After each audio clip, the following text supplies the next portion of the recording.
Buenas, buenas, ¿cómo andan? Acá estamos después de 2 semanas, tuvimos Semana Santa en el medio, hoy es 5 de abril de 2024 y tenemos muchas cosas para conversar. Realmente, bueno, acá siempre en nuestro país, en nuestra provincia, yo estoy en Chubut en particular, pero en nuestro país, Argentina, es imposible aburrirse realmente. Eso de que se aburre el que quiere es real. Bien, espero que ya se vayan sumando y que vaya saliendo la transmisión en vivo por YouTube, por @si nada sirve. Y hoy vamos a hablar de varias cosas, pero como siempre empezamos haciendo un popurrí de temas, de cosas que van pasando y que es necesario hacer un punto de alguna manera.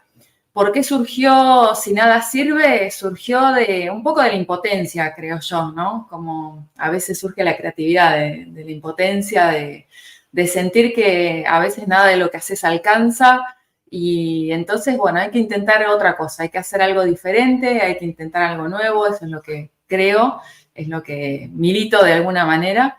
Así que acá estamos haciendo algo diferente y tratando de construir un espacio en donde se pueda hablar, donde se pueda escuchar y donde puedan circular otras voces, ¿no? Más voces, que es una preocupación, creo yo, compartida por muchas personas que también les gustó mucho la idea y que además buscan construir otros espacios, ¿no? De más voces. Como siempre, y hasta que haya justicia, vamos a recordar a Nadina y vamos a pedir justicia por Nadina. Nadina Nieto Velasco fue una estudiante de nuestra facultad, de la Facultad de Humanidades y Ciencias Sociales, de la sede de Puerto Madryn. Nadina apareció muerta en el mes de enero con un disparo en la cabeza y 2 disparos más en un vehículo. Y hasta ahora no tenemos justicia porque hasta ahora la muerte es dudosa y necesitamos saber qué pasó, ¿no? Qué pasó y necesitamos pedir justicia por Nadina y también por su mamá, ¿no? Que está recorriendo y buscando ser escuchada y sobre todo buscando una respuesta. Le debemos como comunidad una respuesta a su madre y a todas las personas, por supuesto, que la quisieron tanto, que la recuerdan permanentemente y que también están haciendo muchísimo. Mucha gente está trabajando para que haya justicia, ¿no? Así que de eso se trata, @si nada sirve. Acá estamos tratando de construir un espacio de diálogo donde haya más voces, donde se puedan pensar cosas. Estos días pasó de todo, es difícil seguir el ritmo y elegir sobre qué hablar.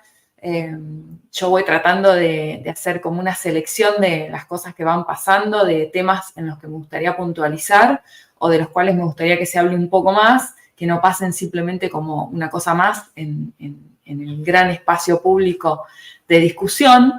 Siguen, por un lado, las críticas a las nominaciones a la Corte Suprema de Justicia de la Nación. Ustedes saben que hay 2 vacantes que están ahora en discusión y las 2 propuestas, las 2 nominaciones de el presidente son 2 varones, ¿no? Por un lado, un juez, el juez Lijo, y por otro lado, un catedrático, García Mansilla.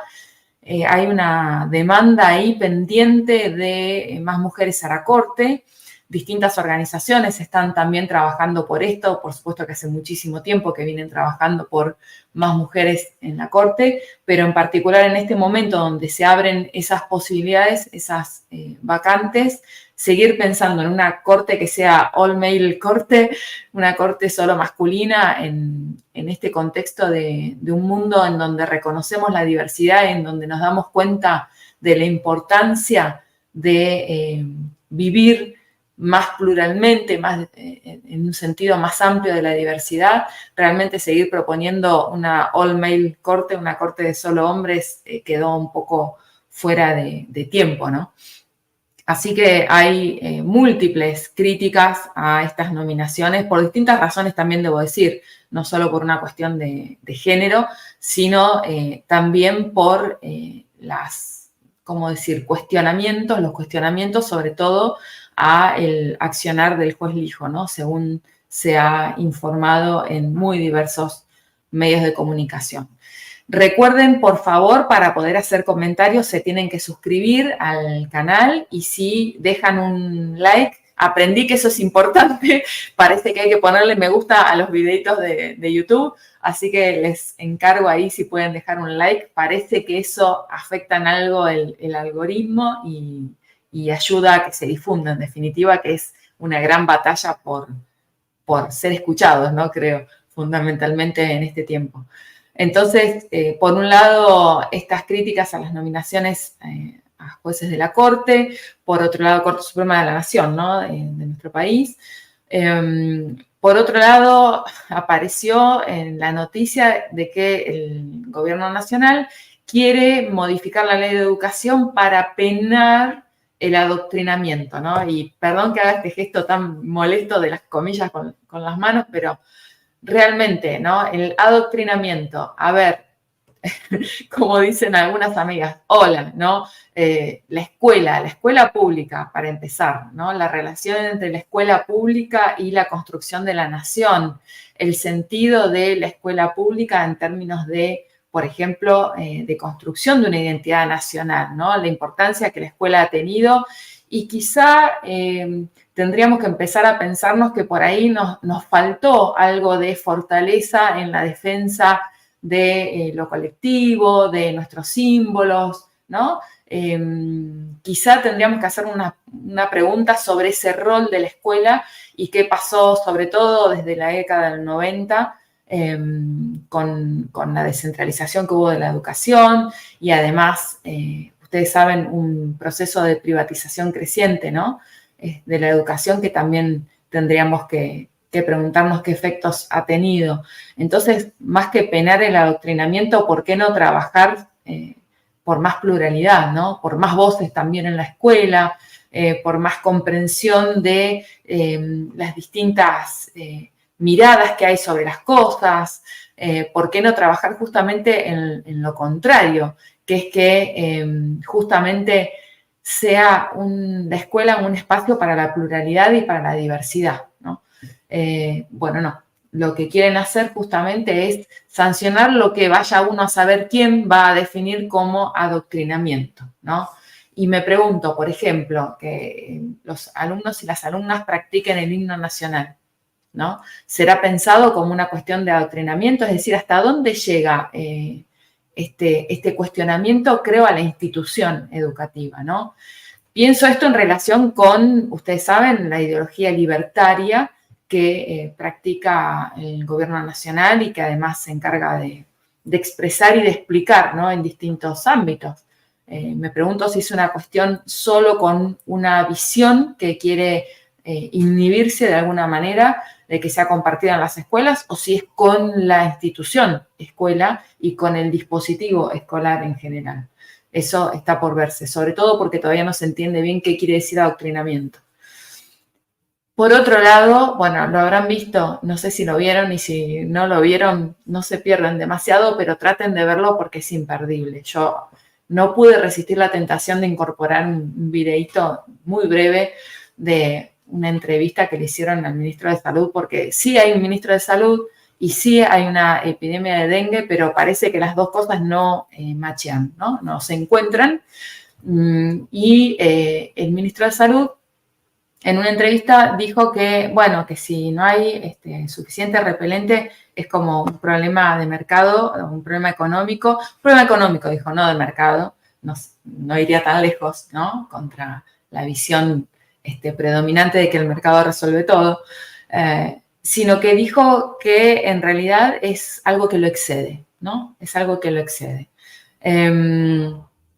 Acá dice Ari, y recordar que en este contexto que los docentes tienen libertad de cátedra también, ¿no? Claro, muy importante porque existe la libertad de cátedra, por supuesto que en el marco de las mismas reglas que nos rigen a todos, que tienen que ver con el respeto a los derechos, a la libertad de expresión, la Constitución Nacional, etcétera, ¿no?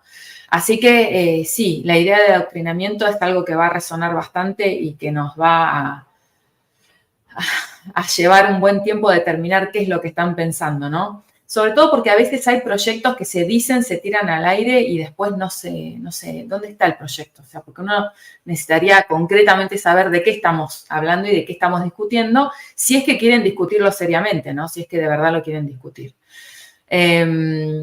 Gracias, Pato. Ahí Pato me apunta porque una amiga también me apunta que siempre me olvido de decir los nombres de las secciones. Se me ocurrió esto de poner nombres a las secciones para ordenar un poco lo que estamos conversando. Y hay todo un apartado de nuestra vida que seguramente ustedes podrían hacer su propia listita, semanalmente incluso, que es Vivos de Milagro, ¿no? Y Vivas de Milagro, ahí apunta Pato, sí, Vivas de Milagro, sobre todo porque hay problemas que son persistentes y que parecen querer negarse, ¿no? Empezamos justamente reclamando justicia por Nadina. Bien.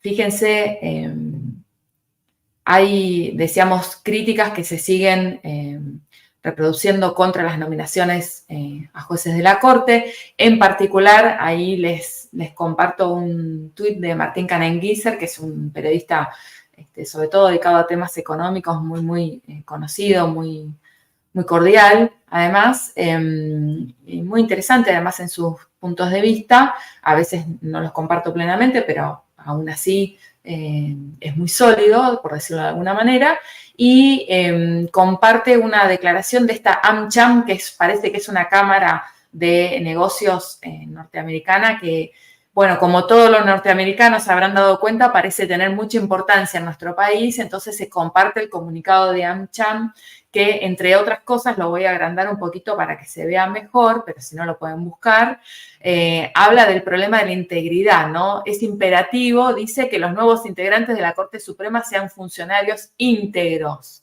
y honestos. O sea, parece que tienen algún cuestionamiento respecto a esas nominaciones, ¿no?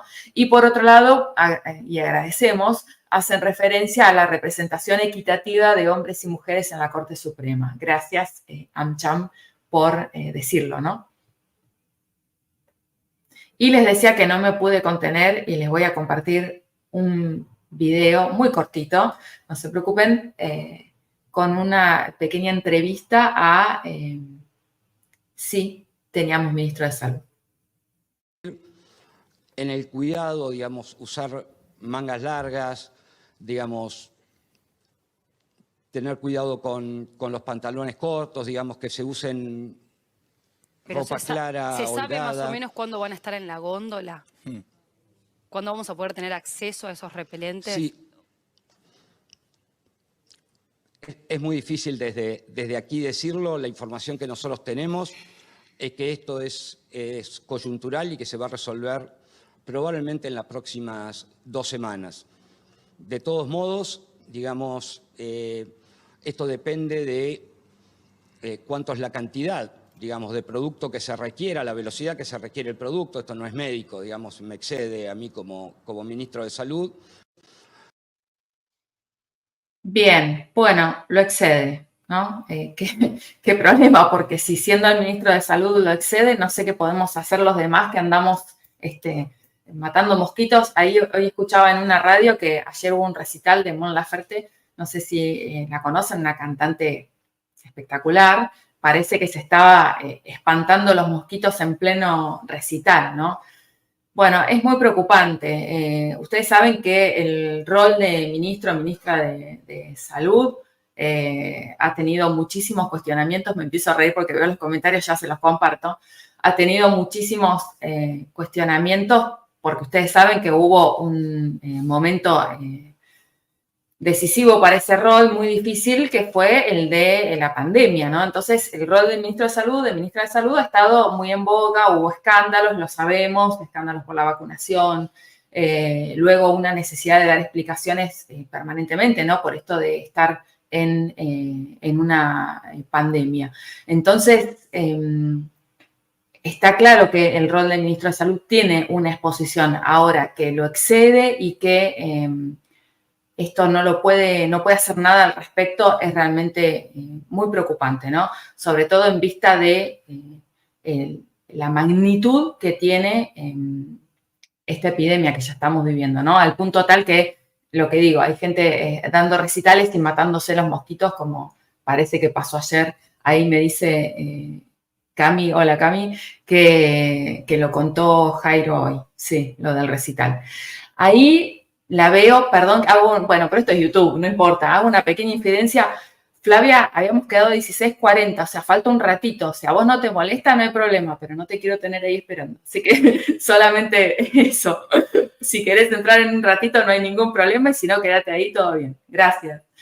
Entonces, fíjense, bueno, ¿qué vamos a hacer con esto? Espero que toda esta exposición, estoy en cadena nacional, dice el ministro con molestia, no estoy en cadena nacional, y sí, señoras, es ministro de Salud de un país que tiene una epidemia de dengue, quizás sí es posible que su voz, su palabra sea importante. Entonces, ojalá que toda esta exposición de alguna manera implique algún cambio, ¿no?, en la manera de gestionar esta situación, porque realmente es muy preocupante.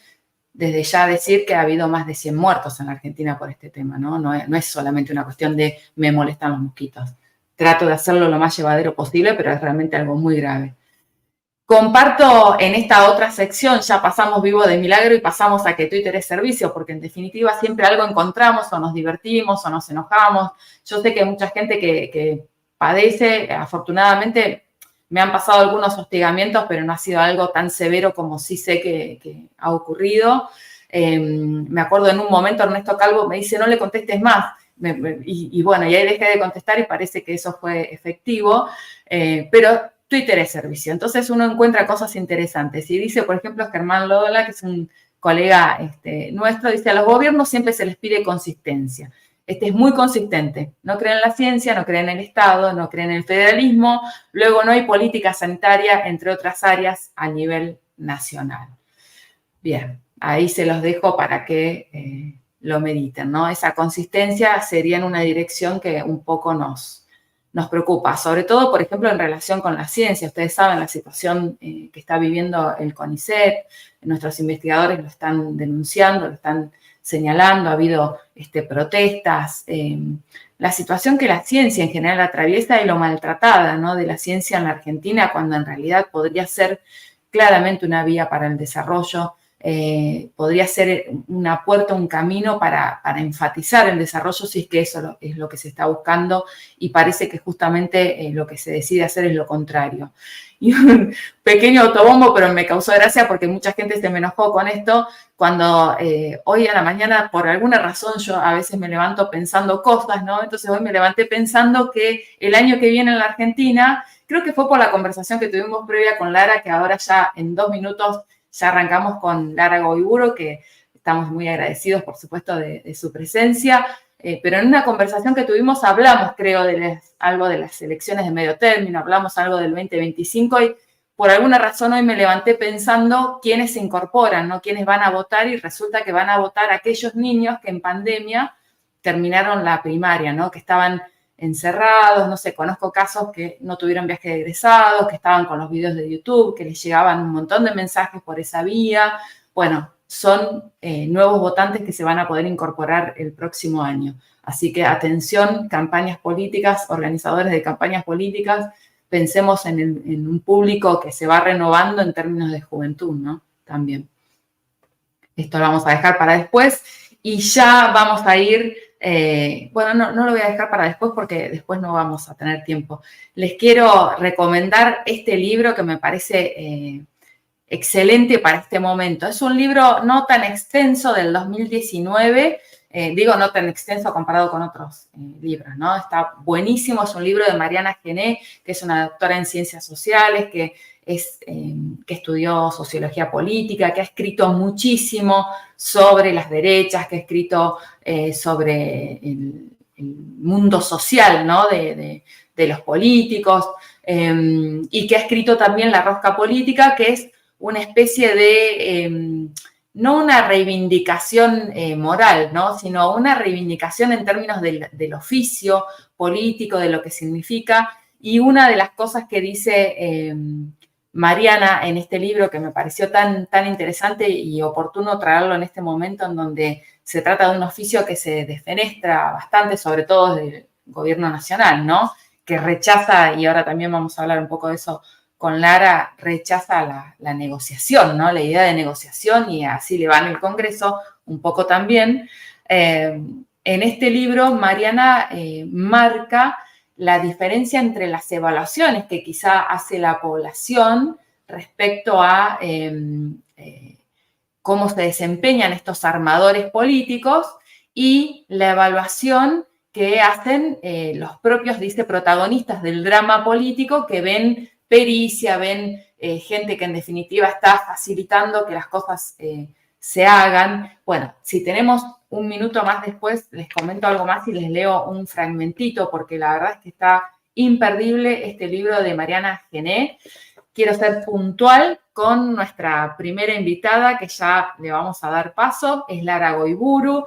Lara es politóloga, es colega de la red de politólogas y es bonaerense, según entiendo también, y nos va a acompañar el día de hoy para pensar un poco más en profundidad, para de alguna manera hacerle un zoom, ¿no? Habíamos pensado en eso, hacerle un zoom al Congreso. Hola Lara, ¿cómo estás?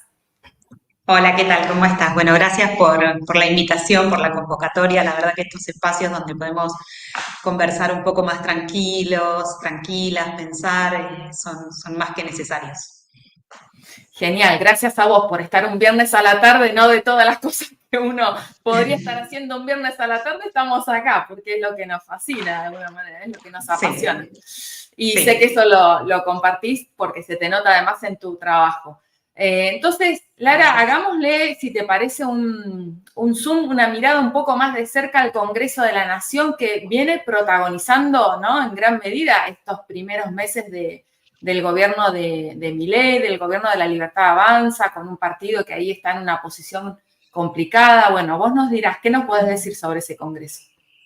Bueno, mira, cuando me convocaste, lo primero que pensé, y en esta conversación previa que teníamos, que recién hacías referencia, fueron dos cosas.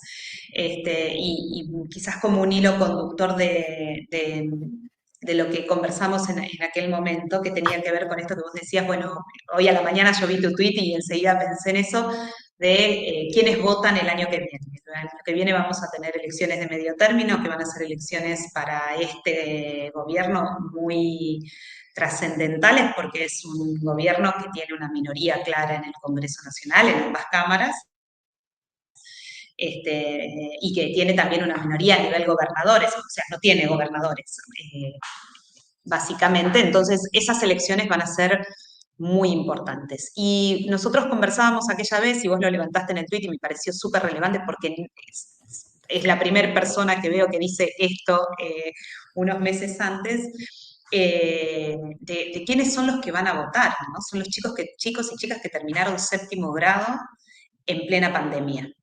¿Y por qué eso es importante? Es importante porque hoy en el gobierno nacional, en la presidencia de la nación, hay una fuerza política que entendió este cambio muy rápidamente y que la identidad política de su fuerza se construyó en el territorio digital. Ese territorio donde hoy habitan estos chicos y chicas que van a votar por primera vez.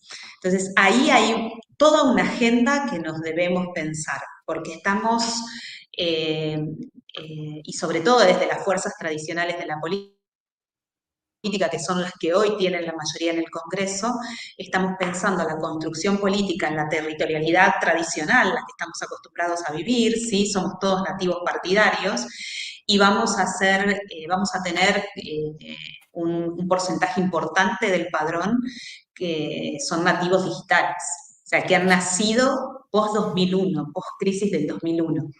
¿Es Entonces, otra ciudadanía eso? eso es importante. ¿Es Mira, otra yo la primera ciudadanía? vez que lo leí, eso es la ciudadanía, y la primera vez que leí sobre esto fue un informe de Subán Córdoba, de Paola Subán, hace ya varios años, hace ya como 4 o 5 años, donde Paola decía, ojo, porque creo que fue para las elecciones del 2019, diciendo, ojo, porque el 20% del padrón es post-2001. Y hubo una fuerza política que por acción, porque lo quiso así o porque no, nunca o por lo menos no lo vamos a saber hasta que no tengamos más investigación sobre esto, que lo entendió muy rápidamente. Y la pandemia reforzó eso. ¿Sí? Hoy a la mañana estábamos todos hablando de esto que sucedió en otro stream, de la invitación a boxear, que es Me la un perdí, vi fenómeno que el hace efecto, pero un me la perdí, no lo vi en vivo, no sé qué pasó, pero entiendo que se Bueno, dirimió esto. este Luquitas Rodríguez, sí, y este Luquitas Rodríguez es un streamer que es hijo, entre comillas, de la pandemia, ¿no? Quienes los están mirando son aquellos chicos que estuvieron durante la pandemia frente a una pantalla, y que propuso este año rápidamente, dándose cuenta de que su audiencia comienza a crecer y comienza a tener más edad, que este fenómeno que el año pasado produjo en el Luna Park, invitando a boxear a streamers, bueno, este año lo politiza porque el año que viene sus espectadores van a votar. O sea, digo, hay ahí eh, como una nueva realidad que tenemos que empezar a mirar desde la ciencia política, desde las ciencias de la comunicación y fundamentalmente que tiene que empezar a mirar la política. ¿Por qué? Porque el año que viene en el Congreso, las provincias que van a renovar bancas de senadores son provincias donde eh, estos temas pegan fuerte, ¿sí? Con poblaciones jóvenes, Ciudad de Buenos Aires, Tierra del Fuego, Río Negro, Neuquén. El Frente de Todos va a renovar de sus 33, hoy Frente de Todos, Unión por la Patria, bueno, porque fueron Sí, entrando con distintos sellos, va a renovar 13 bancas, es 13 de 33. bastante, y lo mismo va a pasar en 13 de 33. Y lo mismo va a pasar en diputados, ¿no? Entre Hacemos Coalición Federal y Unión por la Patria hoy tiene, de acuerdo a la página de la Cámara de Diputados, un bloque de 90 y va a renovar 47 bancas. Hacemos Coalición Federal de 22 va a renovar 12. Estos datos son importantes porque sabemos que sobre todo en provincias chicas, ¿sí? de magnitud de distritos chicas, cada voto cuenta. Claro, Entonces, si no tenemos en cuenta cómo rejuvenece el padrón, digo, y si le claro. seguimos hablando a ese padrón en términos que no son los propios de la generación, corremos el riesgo de perder, votantes o de no Y entender las el cambio que está posibilidades sucediendo en la política. son distintas, ¿no? Las posibilidades de crecimiento de unos y otros son bien diferentes, porque así como es complicada la posición minoritaria de la Libertad Avanza, de la misma manera, desde ese lugar minoritario tiene mucho para crecer, ¿o no? Tiene mucho para recorrer. Y entiendo que están haciendo un trabajo territorial, ¿no? Bueno, están haciendo un trabajo territorial muy fuerte, y se está instalando también un discurso, no solamente en redes sociales, porque no es solamente la territorialidad digital, si bien marca la agenda, no es solamente ahí, de acuerdo a los datos de las encuestas de varias encuestadoras, la gente se sigue informando también en gran medida por la televisión, y hay ahí un discurso que se está construyendo respecto de que todo aquello que no se puede hacer, no se puede hacer porque el Congreso no lo permite. Si para nosotros como politólogos y politólogas nos pareció importante el funcionamiento, que las instituciones del Estado hayan funcionado, hayan frenado reformas que no estaban consensuadas, hayan forzado el diálogo y la negociación, que esos son las instituciones en democracia, si fuerzan el acercamiento de opiniones contrapuestas para una respuesta común de política pública. Para nosotros eso está bien valorado, pero para la sociedad puede ser algo no valorado positivamente. Porque lo otro que yo me puse a mirar también cuando conversamos para traer como datos son los datos de confianza en las instituciones y confianza especialmente en el Congreso. Entonces también ahí hay un hilo conductor de, si uno mira los datos de Latino Barómetro del año pasado, ¿sí? Del 2023, el 40, 40,6% de los argentinos manifestaba tener poca confianza en el Congreso y el 32,2% ninguna confianza en el Congreso. ¿Cuánto poca Si a confianza eso le dijiste? sumamos poca confianza, el 40,6% y ninguna 40 confianza, el 32,2%. Exacto. Esos son los datos del 2023 de Latino Barómetro para la Argentina. Con lo cual, un presidente que asume prometiendo un recorte a la casta, que se enfrenta durante todo el verano a un Congreso con un DNU y con una ley ómnibus que el Congreso termina frenando. La ley ómnibus se termina frenando, es rápidamente un presidente que puede construir un discurso alrededor de lo que no hago o lo que no logro es porque el Congreso no me lo permite. Para eso necesito, y es un presidente que vos decías, ¿no? Tiene su fuerza tiene mucha posibilidad de crecer en número, porque hoy de un bloque de 41 renueva 11.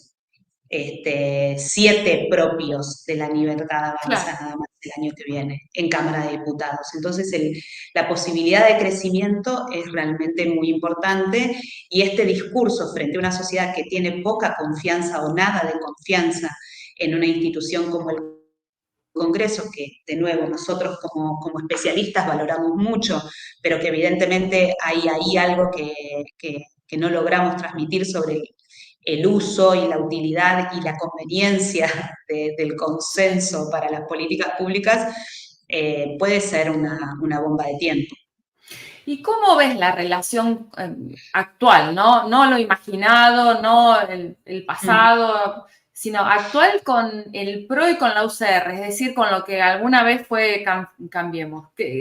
Eso es, ¿cómo, digamos, uno podría arriesgar que van a tratar de sostener esta, no sé cómo llamarlo, porque no es un armado nuevo, pero es un trato cordial de alguna manera, ¿no? Un canal de diálogo abierto, no sé cómo llamarlo, entre la Libertad Avanza y el PRO sobre todo? Con la UCR no sé, porque últimamente ha habido expresiones muy duras, ¿no? Respecto a distintos dirigentes de la UCR y a la UCR en general. ¿Vos cómo ves eso? Creo que tanto el PRO como la UCR se enfrentan internamente a un problema que tiene que vinculado a los duros y los blandos, ¿sí? Más ideológicos. Si bien son dos fuerzas de centro derecha una, hay una mirada sobre la política social, hay una mirada sobre la política territorial que divide aguas, sobre la política de seguridad, sobre la política de derechos humanos que divide aguas, tanto dentro de la UCR como dentro del PRO. ¿Sí? Las alas, hoy te podría decir que las alas duras del PRO están más cerca de las alas duras de la UCR y viceversa, y hay menos unidad al interior de cada una de esas fuerzas. Entonces, ahí hay una reconstrucción que todavía no han terminado de dilucidar, sobre todo en el interior, porque la otra gran diferencia es que la UCR hoy es un partido que dentro de la coalición, si es que todavía existe la coalición, cosa que yo pongo en duda, creo que ya no existe más, pero dentro de esta fuerza, ¿sí? Tiene un anclaje territorial que el PRO no tiene, entonces tiene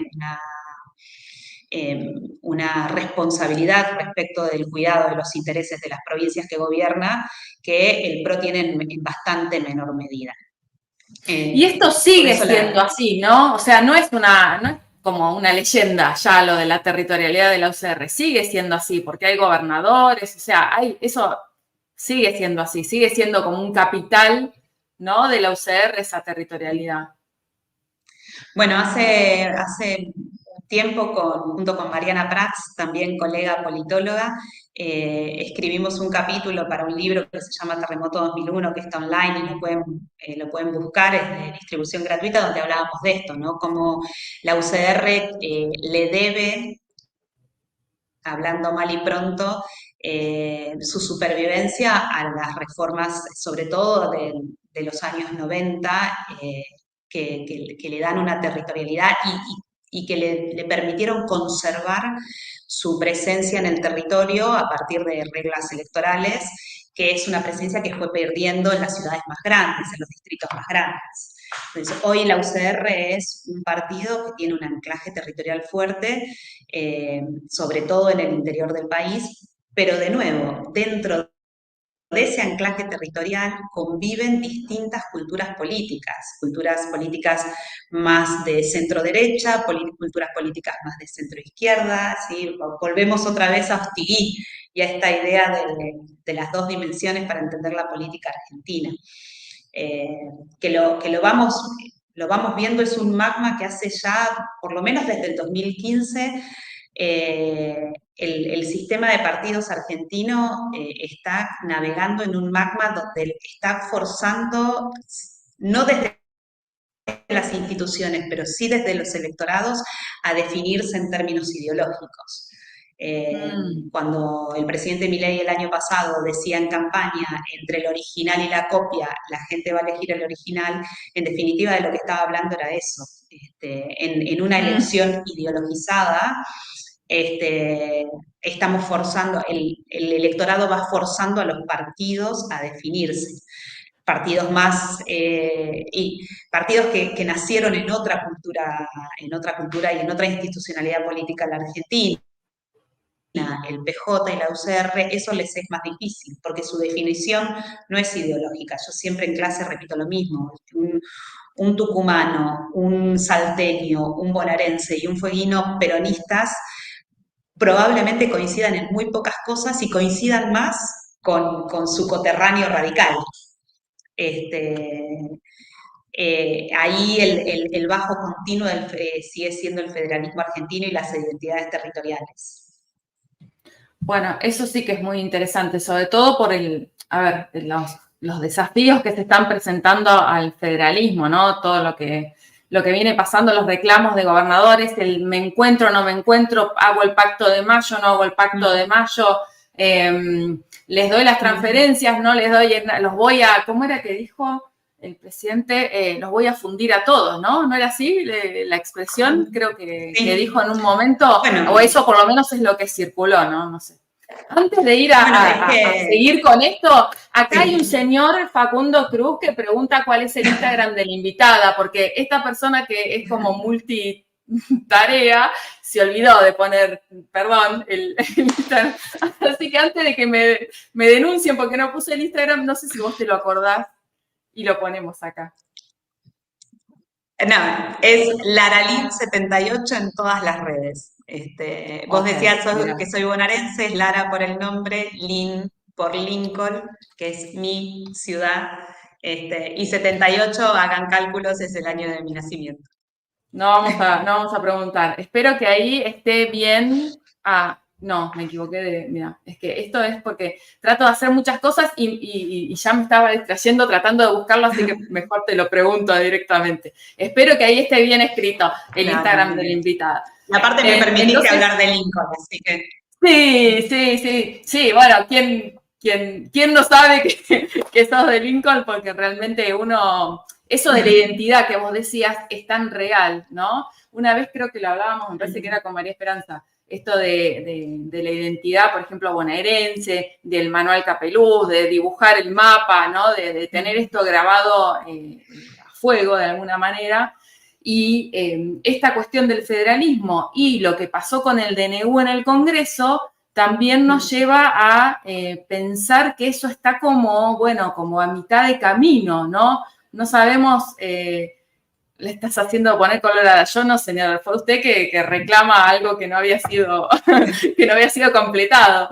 ¿Qué va a pasar con el DNU en la Cámara de Diputados, no? El DNU, cuando decimos el DNU, estamos hablando, hoy estoy con lo de las comillas, perdón, se me pegó lo de las comillas. Hoy estamos hablando del DNU 70-2023, que es el decreto de necesidad de urgencia, este mega decreto en donde hay un sinnúmero de desregulaciones, de reformas de todo tipo, que ha sido cuestionado, que en el Senado rechazaron, pero que en diputados todavía no es cierto? En diputados todavía no, es muy clara también la institucionalidad, tiene que ser rechazada por ambas cámaras para estar rechazado, pero también respecto del DNU y respecto de varias otras medidas, hay algo más cualitativo para observar que tiene que ver con que tampoco y hace muy poquito también lo hablábamos con otros colegas, tampoco hay una oposición unificada, o sea, hay una escandalización diaria respecto de las medidas que toma el gobierno nacional, pero tampoco hay una oposición unificada, porque la estrategia de haber puesto tantas cosas dentro de una ley ómnibus o tantas cosas dentro de un DNU, que mientras el Congreso no lo rechace, sigue vigente, con lo cual las medidas están vigentes, más allá de la justicia bloqueando algunas en particular, el resto del DNU sigue vigente. Y hay una oposición que no encuentra liderazgo, que no encuentra un camino común, que no encuentra sobre qué oponerse, y eso tiene que ver con que hacia adentro las fuerzas políticas también son conscientes de que muchas medidas de reforma, tanto de reforma del Estado, de profesionalización de la burocracia, de ordenamiento fiscal, nacional y provincial, eran necesarias. Entonces, quizás ahí haya una estrategia de, mientras no estemos cerca del periodo electoral y haya que renovar estas bancas que decíamos que hay que renovar el año que viene, mientras eso esté sucediendo, que otra fuerza pague el costo de medidas que eran muy antipáticas. A esa estrategia que los partidos tradicionales, porque muchas veces quienes hemos caminado los pasillos del Estado, es, bueno, esto es que hay que hacerlo, pero este año es electoral, o esto hay que hacerlo, pero el costo electoral es altísimo, o esto hay que hacerlo, pero ¿qué hago con los diputados y los senadores de tal provincia? El arma de doble filo de una estrategia de dejar hacer así, porque va a tener costos electorales muy altos. Cuando uno mira las encuestas, mira el apoyo que sigue teniendo el presidente, mira a quién se le asigna responsabilidad respecto de la crisis actual, esos números se siguen sosteniendo. Es verdad que la popularidad del presidente va bajando, pero muy lentamente. Sigue en torno al 40% y pareciera que ese es un 40% bastante sólido. La asignación de responsabilidades, más del 50% respecto de la situación actual, sigue siendo hacia el gobierno anterior. Entonces, esto, si a esto le sumamos los datos del Latinobarómetro respecto de la desconfianza en el Congreso como una institución, no, dejar hacer y dejar que el DNU siga vigente porque no se llega... Se explica mejor, ¿no? Claro. Sí. Bien, sí. Buenísimo. Y no sé si va a tener los resultados de, bueno, que otro tome estas medidas antipáticas y pague el costo electoral. Claro. Sí. Sí, bueno, no quiero demorar mucho más porque era el tiempo que teníamos comprometido, pero un poco quizá en una expectativa de, bueno, que se la den, ¿no? O sea, que paguen las consecuencias de tomar esas decisiones, pero bueno, eso, la subestimación, ¿no? La subestimación es un gran problema en la política. Sí. Uno podría hilar cuántas veces se ha subestimado gente, cosas, ¿no? Y acá estamos, ¿no? Sí, gracias, sí. Lara. Muchísimas gracias. Te mando un beso muy grande y gracias por estar un viernes a la tarde acá. Gracias. No, gracias a vos y gracias por estos espacios que hacen mucha falta. Nos vemos. Bien. Vamos a conversar con nuestra siguiente invitada. Hoy tenemos, pero hoy no, hoy es una fiesta porque tenemos colegas que son súper interesantes y que hacen cosas desde la convicción, desde muchísimo trabajo además, que son creadoras, ¿no? Si yo tengo que decir algo sobre Flavia, tengo que decir que es una persona que es hacedora de realidades, ¿no? Es creadora, es constructora de proyectos, de instituciones. Ella es de la red de politólogas, es una de las fundadoras además de la red de politólogas y es argentina. Yo, si me permiten, lo voy a señalar porque hace mucho tiempo que Flavia vive en otros países, ¿no? Y ya está con nosotros. Hola Flavia, ¿cómo estás? Hola, qué lindo escucharles. Me encantó la conversación que tuvieran con Lara y me parece súper interesante lo que están haciendo y me encanta este espacio. Si nada sirve. A mí me hace acordar una canción que yo escucho mucho, pero no sé si viene de ahí Si nada sirve. No exactamente porque iba a haber problemas de copyright, ¿no? Pero hay una canción que tiene una partecita que es muy parecida.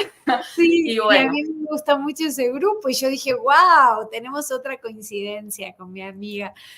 Yo feliz de estar aquí y ya, aparte yo dije, yo quiero estar ahí porque quiero estar pronto, iniciar, porque me parece un espacio hermoso, así que enhorabuena, celebro contigo. Buenísimo.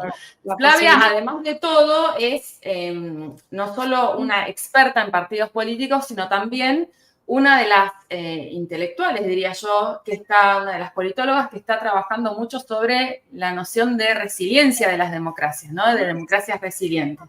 Entonces, fundamentalmente queremos escuchar a Flavia para que nos ayude a pensar la relación que hay entre todo esto que vemos, la fragmentación de las identidades, la fragmentación de los partidos, la polarización, qué pasa con la democracia, cómo podemos ahí hacer un punto de partida para pensar eso, Flavia.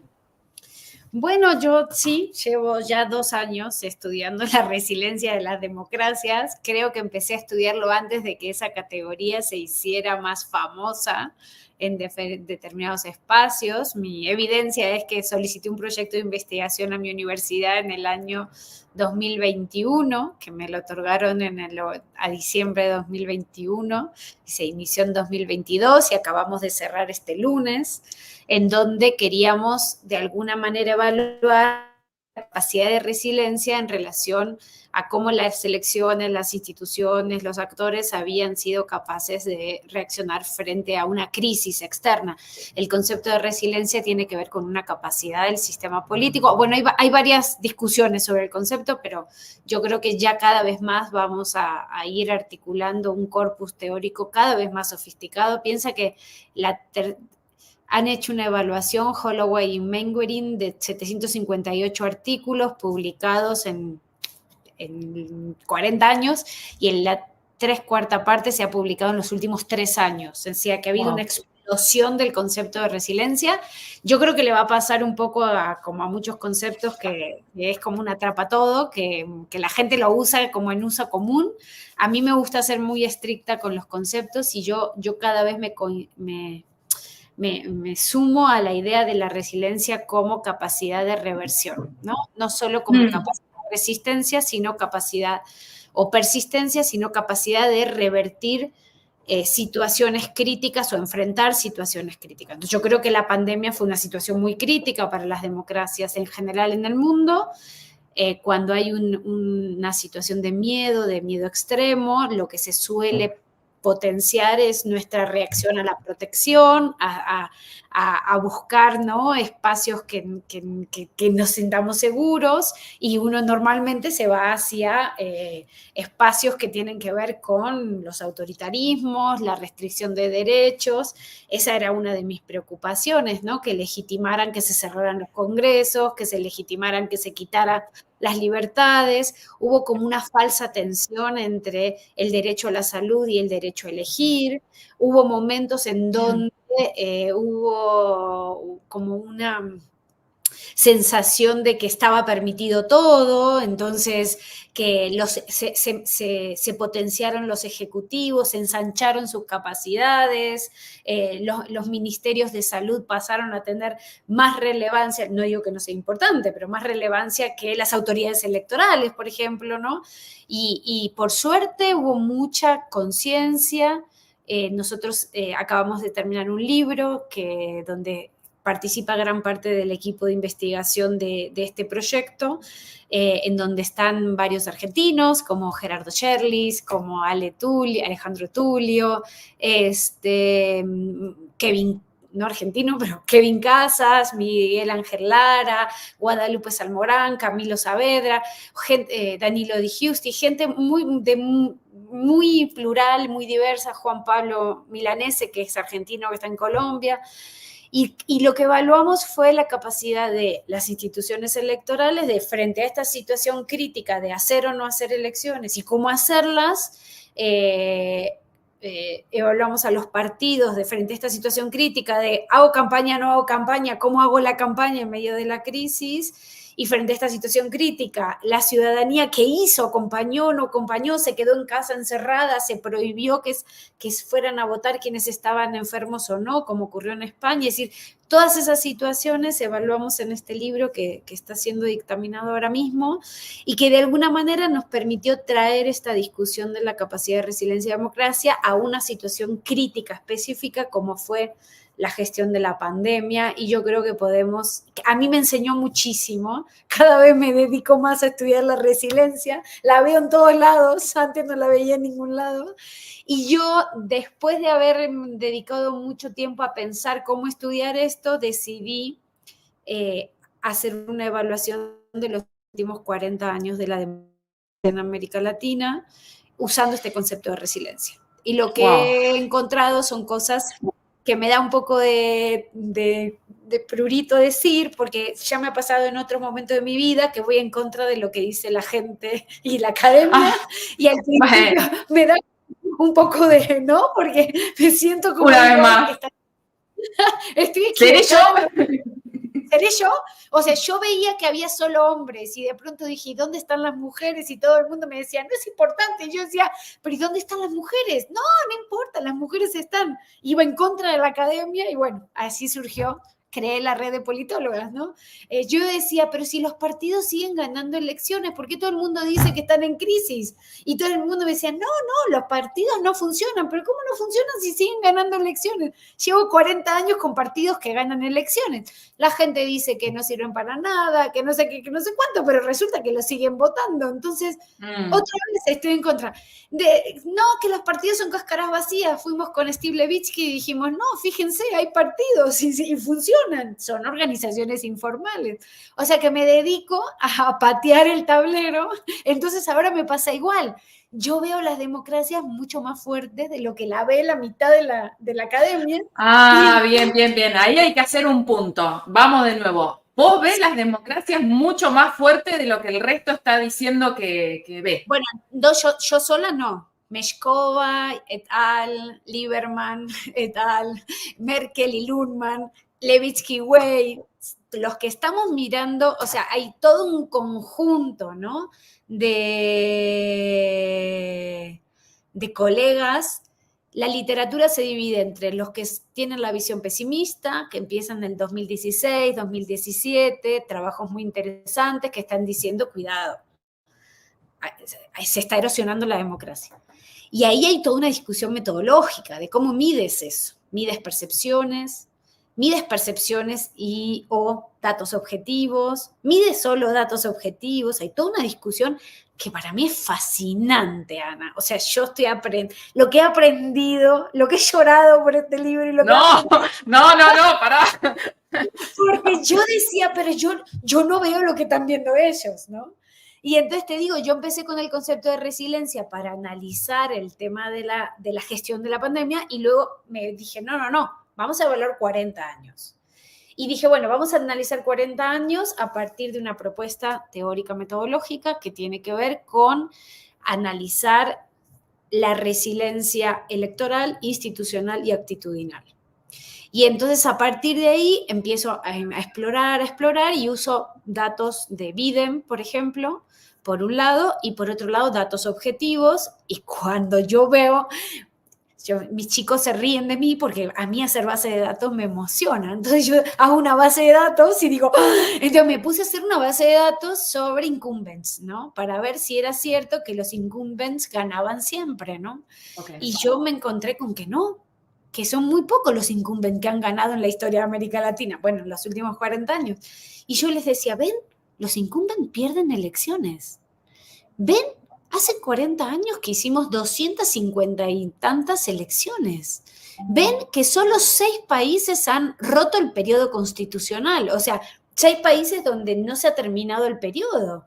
Ven que la gente echa, en algunas circunstancias, a quienes no quieren que sigan en el poder y los echan y eligen a otro. Ven que siguen votando partidos y también votan por líderes como Milei, que te puede gustar o no, pero es una fuerza que representa a un sector de la sociedad que yo no comparto nada con él, ¿no? Ni con su ideario, pero la democracia funcionó. La democracia quitó del poder a una fuerza política que era hegemónica y que era mayoritaria y puso a otra. Esa misma democracia que en otros países quitó del poder a otros gobiernos que llevaban 10, 17, 15 años en el poder. Ecuador, por ejemplo, a partir del 2017 y luego 2021 y luego 2023, República Dominicana sacando al PLD del poder. Es decir, hay un montón de experiencias que muestran la capacidad de periodicidad de las elecciones, renovación de las elecciones, control político, control de los congresos sobre los ejecutivos, sostén de los tribunales, resiliencia institucional, frente al intento de ensanchamiento del poder por parte de los ejecutivos. Entonces, para ordenarnos, en el 2016 hay toda una tendencia muy fuerte, acompañado por alertas muy importantes en trabajos de investigación súper serios que te dicen, cuidado, que hay reducción de los valores básicos de la democracia, sobre todo la dimensión liberal de la democracia. La dimensión electoral se sostiene, pero aguas con la dimensión liberal. Por ejemplo, control ejecutivo-legislativo, por ejemplo, control poder judicial ejecutivo, por ejemplo, libertades públicas, por ejemplo, libertades de prensa, de libertad de asociación, libertades académicas. Ahí, aguas, ahí hay foco rojo, foco rojo, foco rojo. Pero las elecciones se mantienen. Entonces yo veía ciertas cosas y yo decía, claro, yo veo que se están erosionando ciertos compromisos y acuerdos básicos sobre lo que es la democracia, ¿no? Yo veo que se están erosionando pactos que, ¿no? El nunca más, para mí, el hecho de que haya sectores que renieguen o que discutan. Eso te iba a preguntar, justamente, porque hay toda una dimensión, no sé si llamarlo discursiva, ¿no? Por ejemplo, de nuestro actual presidente, que si bien la democracia produce este nuevo liderazgo, es decir, permite que llegue, ganan elecciones, el Congreso funciona, porque mal que nos pese, o sea, uno puede estar de acuerdo o no, que el DNU, que no sé qué, cuestión que hay una corte, hay un Congreso, hay un debate, hay un Senado que rechaza, la Cámara de Diputados veremos, no sé. Instituciones. Eso está funcionando, hay instituciones, pero hay también un liderazgo, digo por no señalar a la persona, pero es difícil desprender esto de la persona, hay un discurso y hay un liderazgo que va abiertamente contra, ¿cómo decirlo?, aspectos fundamentales de nuestro pacto democrático, ¿no? La cuestión de los derechos humanos, la manera en que se trata al otro directamente, o sea, una cuestión de cómo se ve al otro diferente o al otro cualquiera, diría yo, ¿no?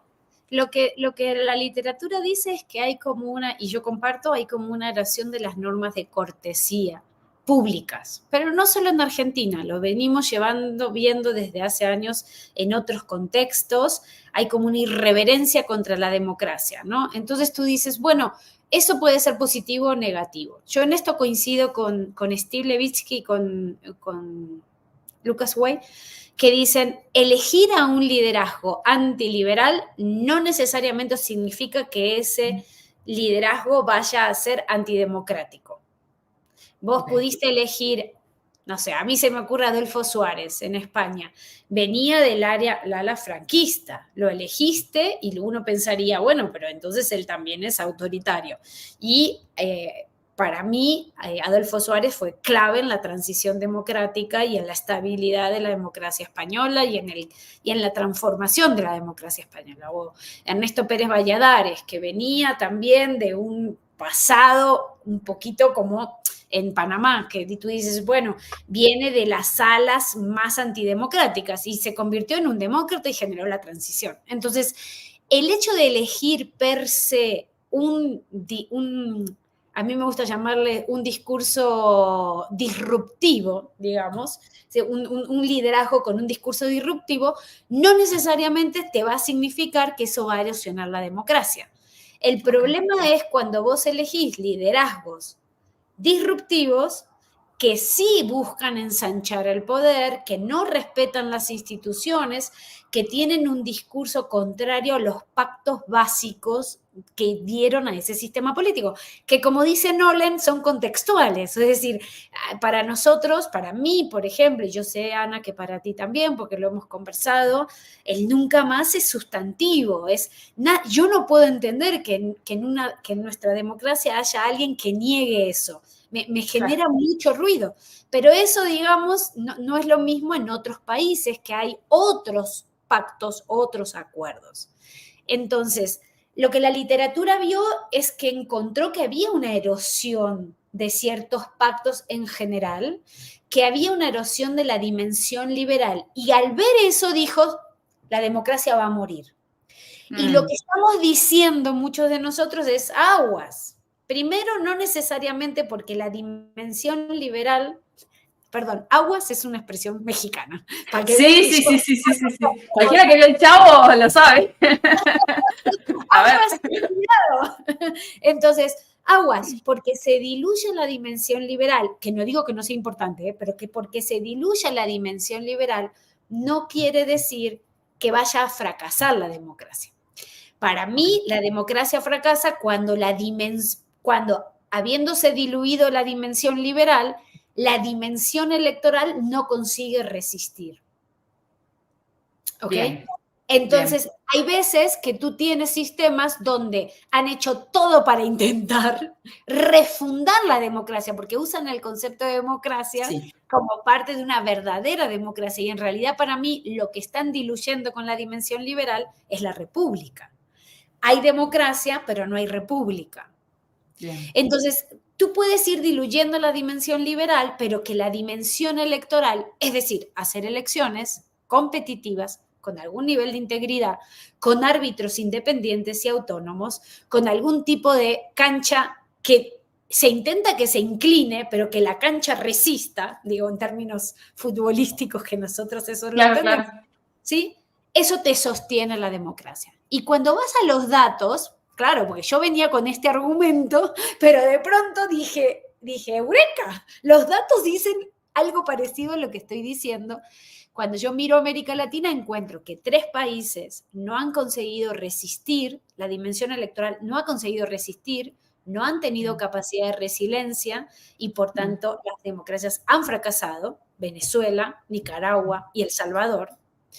Y luego hay la mayoría de los países sí han conseguido sostenerse e incluso, y aquí vienen los casos de resiliencia por reversión, hay unos casos que han conseguido revertir la situación de retroceso en la dimensión liberal e incluso en la dimensión electoral. Y estos son Ecuador, esto es Bolivia, esto es Honduras claramente, y tenés ahí 2 casos que no son exactamente de reversión, que todavía no sé cómo llamarles, justo estoy discutiendo eso con mi cerebro, que son Colombia y Dominicana, que no tuvieron retrocesos, pero que han tenido capacidad de resiliencia por mantenimiento, es decir, que van más lentos que los demás, más atrás que los demás, pero que se han sostenido en el tiempo.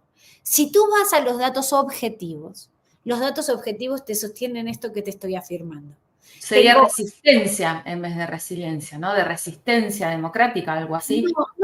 No, porque hay 2, la literatura ahora ya, te digo, ha avanzado mucho en los últimos 3 años, ya habla de resiliencia por mantenimiento o resiliencia por reversión. Entonces, tengo que revisar todavía si Colombia y Dominicana podrían entrar en esta idea de resiliencia por mantenimiento. Ahí tengo dudas. Lo que tengo claro es que sí tenemos 3 casos de resiliencia por reversión. Argentina está más cercana a Colombia y Dominicana en esto, porque han conseguido mantenerse sin retroceder, y esto me llamó la atención mi maestro, el profesor Orlando D'Adamo, quien él me dijo, ¿por qué siempre dicen que Argentina, antes de la elección del 2023, ¿no? ¿Por qué dicen siempre que Argentina no está entre los tops de la democracia electoral si los datos dan que han hecho elecciones, han mantenido los periodos, han aceptado a las diferencias, ¿no? Hay pluralismo, hay sistema de partido fuerte, y todo eso empezó como a hacerme ruido en la cabeza, porque normalmente lo que hablan es que los países no que han sido resilientes por reversión, sino que han sido como más fuertes en la región, han sido Uruguay, Costa Rica, ¿no? Que siempre se mantienen. Entonces él me decía, ¿y por qué Argentina no está con Tienen como buena prensa. Y no es buena prensa, es que los niveles de valoración por datos, por ejemplo, del BIDEM, de percepción sobre la fortaleza de la democracia electoral y de la democracia liberal es alto. En Costa Rica y en Uruguay ha sido alto y se ha mantenido en el tiempo. En el caso de Panamá, tienes democracia electoral alto, igual que Argentina, pero el problema está en la dimensión liberal de la democracia. Entonces, para mí, esta categorización que es analítica, ¿no? Porque en realidad es un concepto multidimensional de democracia, la democracia no puede ser solo elecciones, no me alcanza solo mirar la dimensión procedimental, por eso le agrego otra dimensión, podría agregar otras 3 más, yo solamente estudio la liberal y la electoral, y por eso digo, no es solo un procedimiento, hay más que eso. Es cómo se accede al poder y cómo se ejerce el poder.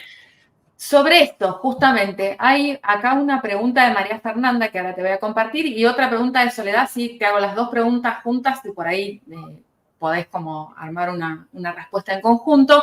María Fernanda dice, ¿cómo considera que se conjugan el outsider, ¿no? La idea de los outsiders y los partidos políticos en relación con esto que estamos conversando? Y después, Soledad pregunta, ¿cómo conviene esa erosión, cómo combina, debe ser esa erosión con la legitimidad del gobierno y pos de la democracia, que de alguna manera fue quien ha elegido esta forma de gobernar? Claro, ¿qué pasa con esa erosión y cómo eso afecta a la legitimidad y la democracia, ¿no?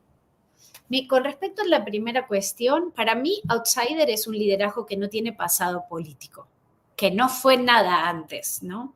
Y ahí es muy difícil en América Latina encontrar outsiders como tal, porque siempre, salvo Rafael Correa, que tuvo 3 meses de ministro de Economía, que digamos que es lo más parecido a un outsider y que llega a presidente sin un partido político, claramente con el apoyo de algunas fuerzas, pero no un partido político propio. Por eso él dice, ¿saben qué? No voten por nadie al Congreso, porque cuando yo gane la elección lo voy a cerrar. Y la gente le votó y le apoyó para que sea electo y cierre el Congreso. Y entonces cuando él ganó y cerró el Congreso.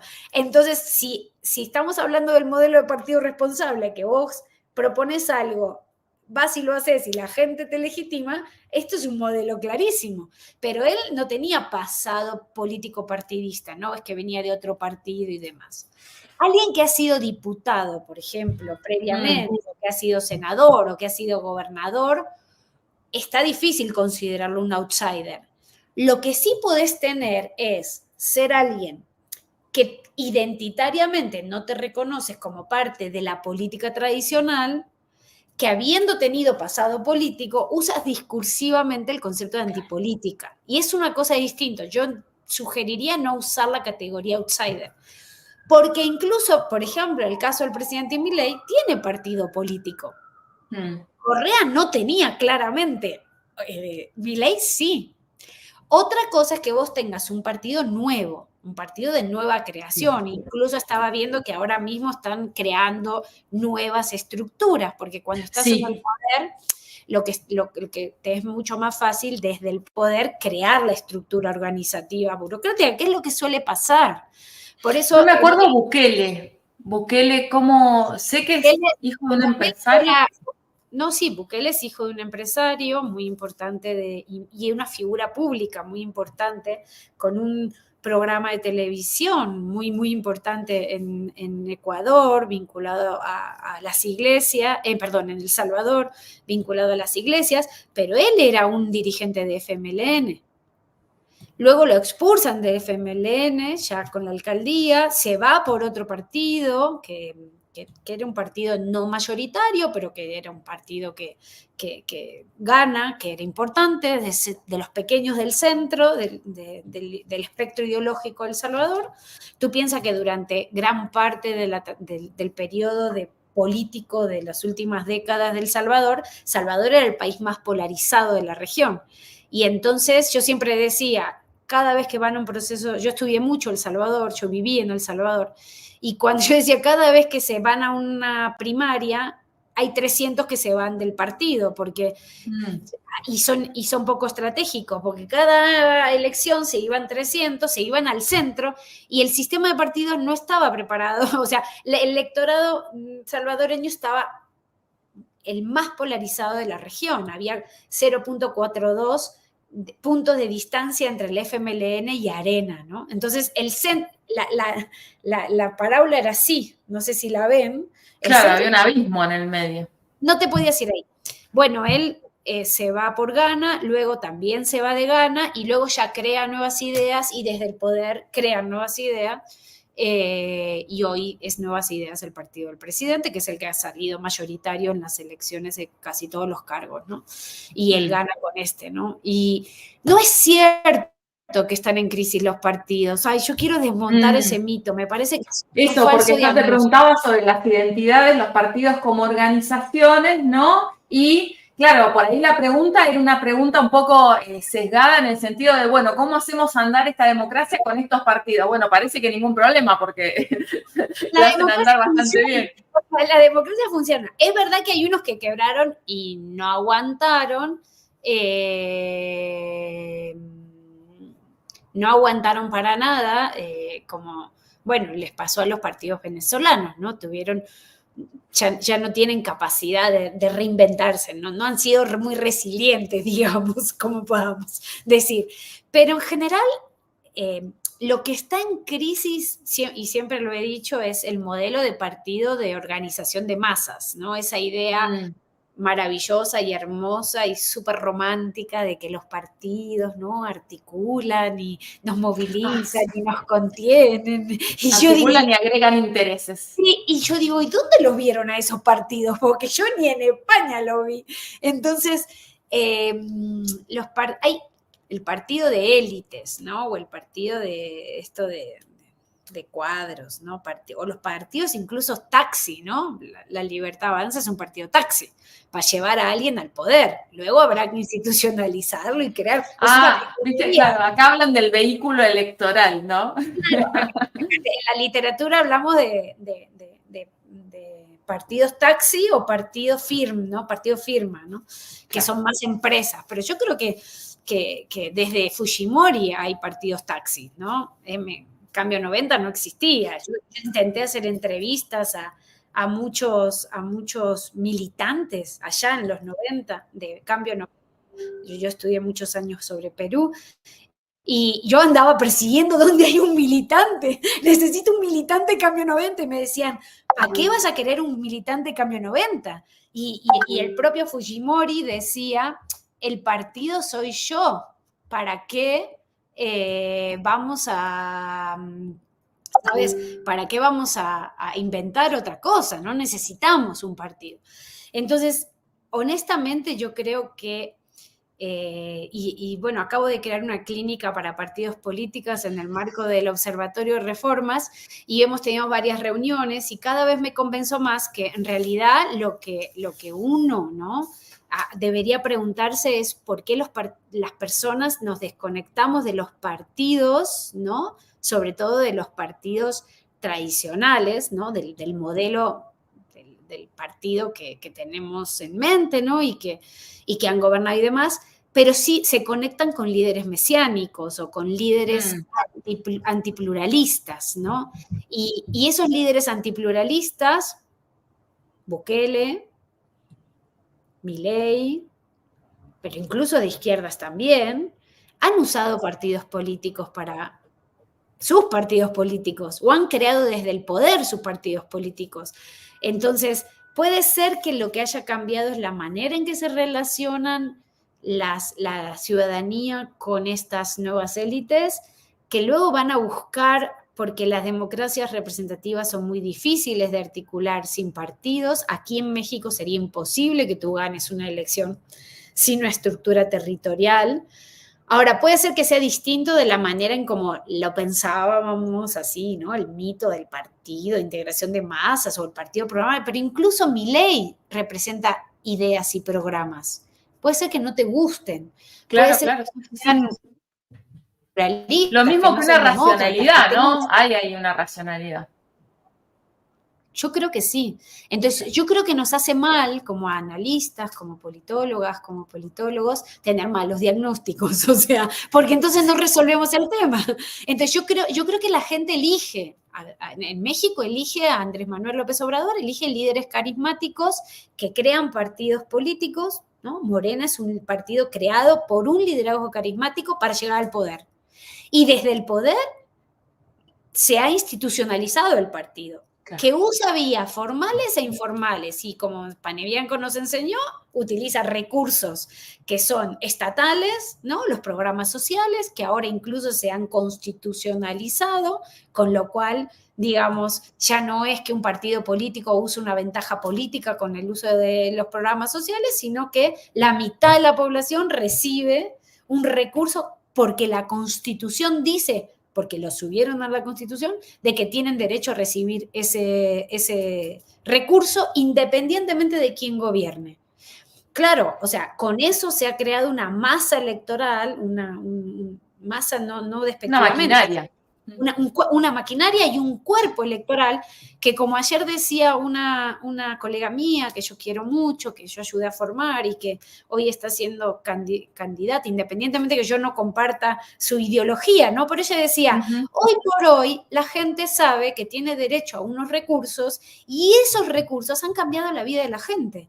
Y es muy difícil cuando vos usas el aparato del Estado para crear esa maquinaria electoral y para construir partido, porque son las políticas públicas focalizadas sectoriales del Estado para movilizar, pero también es un partido que se está beneficiando de eso. Y la gente vota eso, y si no lo querés entender, vas a perder las elecciones, porque hay un discurso legitimador frente a décadas de ineficacia, de incapacidad o de corrupción o de malversación o de privilegios, lo que tú quieras, como tú lo quieras llamar, de mucha gente estar fuera de la política y de los beneficios de la política, que ahora estos liderazgos, y no los estoy justificando, simplemente estoy tener un mejor conocimiento de lo que pasa o un mejor entendimiento de lo que pasa. Muchos liderazgos utilizan estas estrategias de incentivos selectivos, digamos, para generar, digamos, recursos de poder. Y esto yo creo que de alguna manera justifica o explica la respuesta que nos hacía Sol, ¿no? Claro, esto lo que hace es generar una legitimidad de resultado que abona la legitimidad de origen. Todos estos liderazgos, empezando por Milei, son resultado de elecciones. Dependiente, claro. Son resultados independientes de elecciones electorales. Hay un cuerpo electoral de ciudadanía que está convencida, no sé ahora si se mantiene o no ese porcentaje. Se mantiene bastante. Sí, se mantiene. Sí. Que está convencida que esta es la mejor opción. Y que creen que ahora sí llegó la democracia. Porque ahora su opción los gobierna. Y entonces, claro, tú dices, pero ¿cómo puede ser que elijan a las urnas a liderazgos antipluralistas? Bueno, repito, elegir el liderazgos antipluralista es democrático, puede que no sea republicano, puede que a mí no me guste, pero es democrático porque es una opción que salió resultado de las elecciones. Ayer una amiga mía presentaba un informe sobre la integridad electoral en México y decía, la gente tiene que salir masivamente a votar y elegir porque eso es lo importante. Y yo digo, wow, sí, claro que sí, pero puede ser que la gente salga masivamente a votar y a elegir a alguien que está en contra de la convivencia democrática. Y masivamente lo elige la gente en las urnas. ¿Eso es democrático? Bueno, es el resultado de la suma de los votos de la mayoría. Ok. Ahí entonces es donde empezamos a discutir el concepto de democracia. Entonces la democracia será que no es solo el gobierno de las mayorías, sino que también tiene que ver unos gobiernos de las mayorías que protegen los derechos de las minorías. Y los resultados que producen, ¿no? Porque lo que yo he vivido en Ecuador, por ejemplo, o lo que he vivido en el propio El Salvador, es que estas mayorías, incluso en México, estas mayorías convencidas de su poder y convencidas de sus capacidades, lo que hacen es terminando mayoriteando, se dice en México, ¿no? A todos, ¿no? A las minorías. ¿No? Y esto que decía Lara, ¿no? Y si no hacen lo que yo quiero como yo lo quiero, entonces es el entorpecimiento. No es el libre juego de ideas diversas en una democracia, están entorpeciendo lo que yo quiero desde las instituciones. Entonces es un correte de mi camino. Sí, correte de mi camino, porque yo tengo la legitimidad que me dio las urnas, olvidándonos que el Congreso también salió de las urnas y también tiene esa legitimidad. Pero es esta idea de que muchos de estos liderazgos se basan en esa legitimidad de origen para llevar al poder una propuesta de gobierno que en el fondo es antipluralista, ¿no? Que es antiliberal, por más que se diga que es liberal, ¿no? Y que es antirrepublicana. Republicana en el sentido, si me explico bien, ¿no? En división de poderes, claro, sí. Tolerancia y respeto mutuo. Un amigo mío guatemalteco dice, tampoco hay que ser tolerante con todo, no tengo por qué tolerar todo, no tengo por qué tolerar a los antirrepublicanos. La pregunta sobre los límites de la democracia nos llevaría a una conversación exclusivamente para trabajar eso, ¿no? Porque ahí hay un comentario de Facundo Cruz que decía, hay datos que muestran una progresiva caída en la aprobación, comenzó en 55-60% en diciembre, ronda el 50%, pero claro, lo que estamos señalando es que en la magnitud de la transformación, por decirlo así, del ajuste, básicamente, ¿no? Del ajuste feroz, del empobrecimiento, también tan importante de la conflictividad, del creciente desempleo que va a ser inevitable en razón de los despidos. O sea, en razón de todo esto, sigue llamando un poco la atención que esos porcentajes se sostengan. Pero esta pregunta sobre los límites de la democracia la dejo ahí para que nos volvamos a encontrar, para que volvamos a conversar en algún tiempo. Nos pasamos, porque es imposible escuchándote, nos pasamos un poco, espero que nadie te esté esperando. No pasa nada. Solo me gustaría, Ana, sí, suavizar mi argumentación en un punto, ¿no? Creo que dos fenómenos que son cada vez más evidentes, que erosionan la democracia, que sí es algo, que, no sé si novedoso, seguramente en otras épocas históricas ocurrieron, que nos deberían alertar. Una es la polarización tóxica y ver la responsabilidad de todas las partes en eso, ¿no? Porque para que haya polarización tóxica tiene que haber enfrentamiento entre al menos dos partes. Yo creo que la polarización a secas es buena porque significa que todos estamos en el sistema, que podemos participar, ¿no? El Salvador durante mucho tiempo una parte no estaba habilitada para participar antes, durante la guerra, y antes hubo que firmar unos acuerdos de paz para hacer que la izquierda se incorporara, ¿no? Se desmovilizara militarmente y participara civilmente. Entonces, para mí la polarización a secas es buena. Podés tener un sistema donde no está polarizado porque una mitad no puede jugar en la política y eso no está bien, ¿sí? Entonces, para mí, creo que hay una distinción entre polarización a secas y polarización tóxica, ¿no? Yo creo que el problema es la polarización tóxica, ¿no? Ayer estaba escuchando a unos periodistas mexicanos decir, bueno, hemos aprendido a no hablar de política en las comidas familiares. ¡Ay, qué miedo! No, por Dios, ¿cómo no vamos a hablar de política en las comidas familiares? ¿No? He aprendido a no tocar ese tema con mis amigos porque sé que pensamos distinto. Eso es gravísimo para la democracia. Y la otra cosa que sí cada vez me preocupa más, pero más, es el tema de la desinformación y la falta de respeto a la verdad. Es decir, yo creo que hay que hacer toda una conversación pública sobre, no todo es relativo. No es que uno puede opinar cualquier cosa. Y opinable, ¿no? Y Relativo y opinable. claro. O sea, hay unos datos. Si vos tuviste 40 años de elecciones y tuviste 250 procesos, y de solo 250 procesos, solo 6, creo que es 234, solo 6 no terminaron su mandato, no es cuestionable. Ese es el dato. Después podemos discutir sobre esos 6, podemos decir, bueno, hay otras dimensiones que no funcionan, pero no me puedes decir que la democracia no funciona. Entonces yo creo que, puse un ejemplo, ¿no? Muy exigente, pero sí me parece que es sumamente importante, ¿no?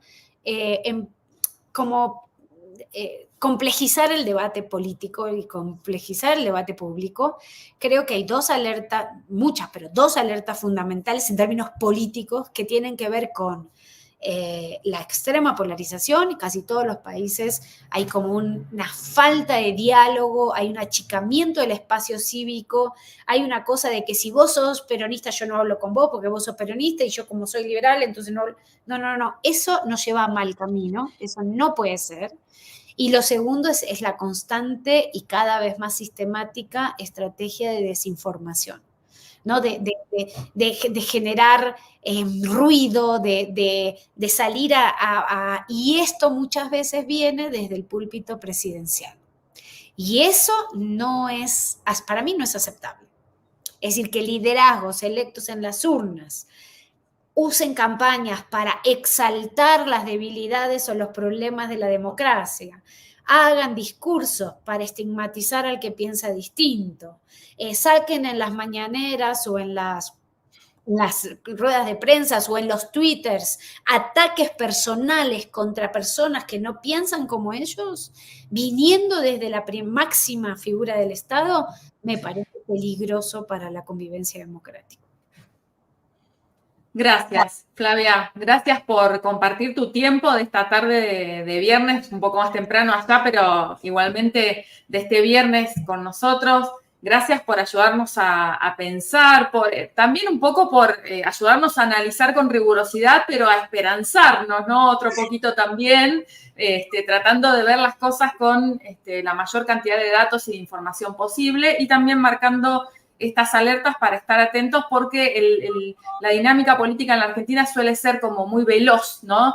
Y uno tiene la sensación de que cuando querramos acordar vamos a estar en otro escenario y realmente, pues, a mí particularmente me preocupa mucho el proceso electoral del año que viene, ¿no? Nosotros tenemos unas elecciones de medio término el próximo año y así como están dadas las cosas y las conversaciones, bueno, esto de la desinformación, vamos a ver cómo se desarrolla, vamos a estar atentos y atentas a eso. Muchísimas gracias. Si te sirve de algo, Argentina llega tarde a este proceso. Nosotros ya hemos vivido en un montón de contextos y se sale también de estos procesos. No nos inmunizó ni nos permitió ver las señales, ¿no? No la vimos. Eso es. Muchísimas gracias por la oportunidad de acompañarte, querida amiga, y muchos éxitos. Gracias, Flavia. Un beso grande. Bien, ahí estamos. Entonces, a ver si puedo terminar de agradecer, sobre todo que nos acompañen en los viernes a la tarde, que es el tiempo que nos dimos, porque es el tiempo que nos quedaba un poco más práctico en muchos sentidos. Y si nada de lo que venimos haciendo alcanza, si nada sirve, hagamos otra cosa, pero no nos quedemos en esa frustración, en esa impotencia, en esa tristeza que a veces provoca el no saber qué hacer o cómo encarar algunas situaciones. Hagamos algo nuevo, esa es la invitación, y a escucharnos también y a compartir. Así que también tenemos un Instagram, ya que preguntaban hoy por Instagram, es @sinadasirve.